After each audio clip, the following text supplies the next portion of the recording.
Jeffrey Epstein एक financer था जो अपनी राजनीतिक और अंतर्राष्ट्रीय पहुंच के लिए जाना जाता था। उस पर नाबालिग किशोरियों के बलात्कार और यौन शोषण का आरोप लगा। वह अपने मेहमानों के लिए आइलैंड जो उसने खरीदा था, वहां पर उनके लिए पार्टी आयोजित करता था। उसकी मौत के बाद 30 जनवरी 2026 को अमेरिकी सरकार ने उससे संबंधित जो डॉक्यूमेंट थे, ईमेल या वो सारी चीज़ें रिलीज़ की। जो फाइल वीडियो डॉक्यूमेंट थे उसमें 30 लाख से ज़्यादा ऐसे हैं पृष्ठ हैं, पेपर हैं जो रिलीज़ किए गए, और उसमें 2000 से ज़्यादा वीडियो थे, 1,80,000 से ज़्यादा फोटो हैं जो एप्स्टीन फाइल से जुड़े हुए हैं, उसकी वेबसाइट पे उपलब्ध हैं।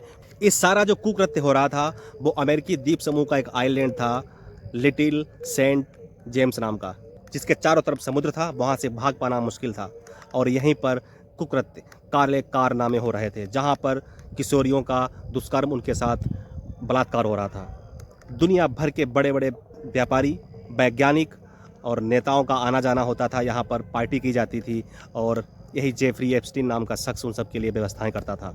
20 जनवरी 1953 को जेफरी एडवर्ड एप्स्टीन का जन्म होता है न्यूयॉर्क शहर में। एक ऐसा नरपिशाच जिसके बारे में दुनिया भर में जो है चर्चा है। इसने जो है 14 से 16 साल की किशोरियों, बच्चियों के साथ इसने शोषण किया है, उनका बलात्कार किया है, ऐसे उस पर आरोप है। हालांकि अभी दुनिया में नहीं है।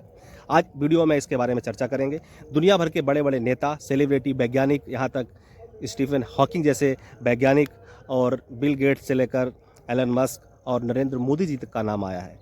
तो क्या है एप्स्टीन फाइल, क्या है वीडियोज़, फोटो और क्या है इसका पूरा इतिहास, वीडियो में हम जानने का प्रयास करेंगे। हमारे साथ पहली बार जुड़ रहे हैं, वीडियो अच्छा लगता है तो उसको आगे बढ़ाइएगा और हमारे चैनल को सब्सक्राइब भी कीजिएगा, फॉलो भी कीजिएगा। तो जेफरी एप्स्टीन नाम का जो शख्स है ये अमेरिका का है। न्यूयॉर्क शहर में इसका जन्म होता है 20 जनवरी 1953 को।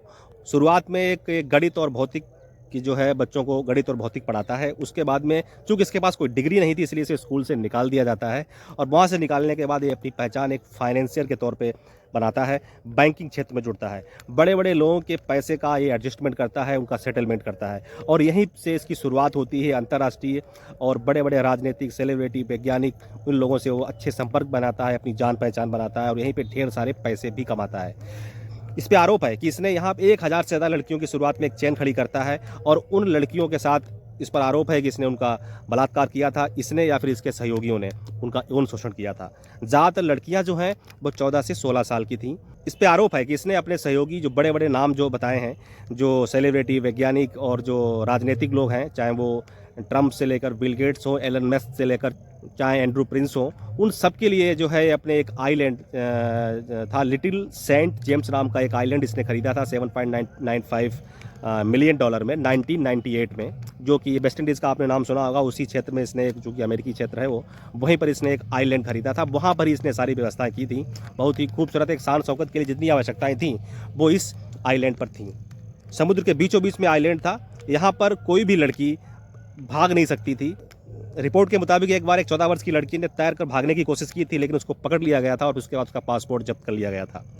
देखिए, जेफरी एप्स्टीन जो है वो सिर्फ ऐसा नहीं है कि उस पर बलात्कार और इन शोषण के आरोप है, वो और भी सारे काम करता था। लोगों के लिए फंड जो है अरेंज करता था, मीटिंग्स अरेंज करता था, चुनाव की तैयारियों में भी उसका जो है मूवमेंट होता था। तो यही वजह है दुनिया भर के और राजनीतिक जो है नेता उससे जुड़ते थे, उसके और भी मकसद हुआ करते थे। नरेंद्र मोदी का भी नाम इसमें आया है, अनिल अंबानी का भी नाम जो है इस फाइल में आया है। 1998 में इसने एक जो है 70 एकड़ का $7.95 मिलियन में एक आइलैंड खरीदा था। एक द्वीप समूह था, उस द्वीप समूह में इसने एक आइलैंड खरीदा था, वहीं पर ये सारी व्यवस्थाएं करता था। 2005 में पहली बार इसकी जांच शुरू हुई, जब एक माता पिता ने अपनी किशोरी बच्ची की, जो बोला 14 साल की थी, आरोप लगाया कि जो है उसके साथ यौन शोषण हुआ है और उसके साथ फिर जांच शुरू होती है। उस एक लड़की के साथ साथ फिर और भी 36 लड़कियाँ, 35 से 36 लड़कियों के नाम आते हैं जो एप्स्टीन का शिकार हुई होती हैं। उसके बाद जांच होती है। जांच होने में फिर इसमें एक एंट्री होती है एक बड़े वकील की, एक बड़े न्याय विभाग के अधिकारी की, अलेक्जेंडर अकोस्टा की, और इनको सिर्फ जिस शख्स को फांसी की सज़ा होनी चाहिए थी, उस शख्स को सिर्फ 13 महीने की जेल होती है। और जेल में ऐसी शर्त होती है कि सुबह जो है अपने ऑफिस के भी कार्य करेगा और भी ऑफिस के रूटीन के जो भी काम है वो सारे करेगा, शाम को आएगा और रुकेगा। यानी कि एक ना के बराबर 13 महीने की जेल होती है और फिर अपनी ऐश आराम की ज़िंदगी जीने लगता है।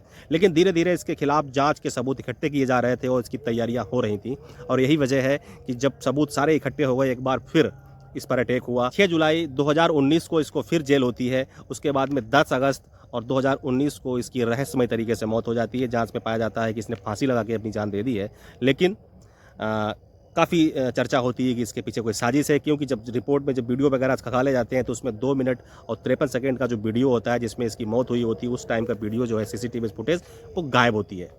जेफरी एप्स्टीन से जुड़े चाहे फ़ोटो हो, वीडियो हो, ईमेल हो, अगर आप देखना चाहते हैं उसके लिए आप गूगल पे जाएँ और गूगल पे जाने के बाद वहाँ पे टाइप करें Gmail www.gmail.world, उस पर क्लिक करेंगे। ठीक जिस तरह से आपकी जीमेल खुलती है वही तरह का फॉर्मेट खुलेगा। उस फॉर्मेट में आप साइड में देखेंगे तो फोल्डर होंगे, बहुत सारे बड़े बड़े लोगों के नाम होंगे उसमें, इनबॉक्स होगा, स्पैम होगा, स्टेरर होगा और भी सारे सेंट और जो भी ऑप्शन तरह पूरा एक सेम टू सेम इस तरह से जीमेल का फॉर्मेट होता है वैसे ही फॉर्मेट खुल जाएगा। तो ये सारी चीज़ें आप जाके एक बार ओरिजिनल इस पर क्लिक करेंगे, ओरिजिनल जो पेपर है वो दिख जाएगा। मिलते हैं अगले वीडियो में, तब तक के लिए धन्यवाद। जय हिंद, वंदे मातरम।